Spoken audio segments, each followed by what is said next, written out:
안녕하세요. 잼스톤 TV입니다. 최근 새 아파트 신규 분양에서 부정청약 행위로 적발됐지만 당첨 취소 등 처분을 받은 경우는 크게 저조한 것으로 나타났습니다.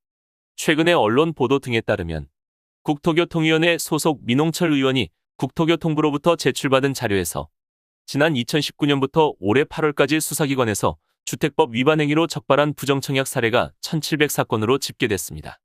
하지만 이 가운데 실제 관련 법령에 따라 주택 당첨 취소 등 처분이 이뤄진 경우는 13.3%에 불과했습니다. 적발 사례 중 당첨 취소 등 조치가 진행 중인 경우는 55.3%로 집계됐으며 3년 전에 부정청약 행위로 적발됐으나 현재까지도 취소가 진행되지 않은 경우도 있었습니다. 그리고 주택 매수자가 사전에 발생한 교란 행위를 인지하지 못한 것으로 소명해 취소가 곤란한 경우도 31.5%에 달했습니다. 지역별로는 경기도가 695건으로 부정청약 행위가 가장 많았으며 인천과 전남, 부산과 대구 순으로 나타났습니다. 현행 주택법에 따라 위장이혼과 청약통장 매매 등 시장 교란 행위를 할 경우 최대 10년간 청약 신청을 제한하며 사업 주체는 불법 행위를 한 매수인의 당첨을 취소하는 등 조치를 취해야 합니다.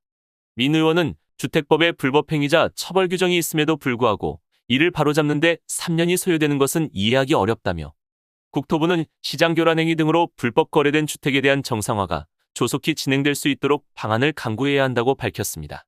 한편 한국부동산원이 청약 부적격 당첨을 줄이기 위해 홈페이지를 개선한 이후에도 3,000명이 넘는 부적격자가 발생했습니다. 국토교통위원회 유경준 의원이 한국부동산원에서 제출받은 부적격 당첨자 통보자 지역별 현황 자료에서 최근 3개월간 전국에서 총 2,935명의 부적격 당첨자가 나왔습니다.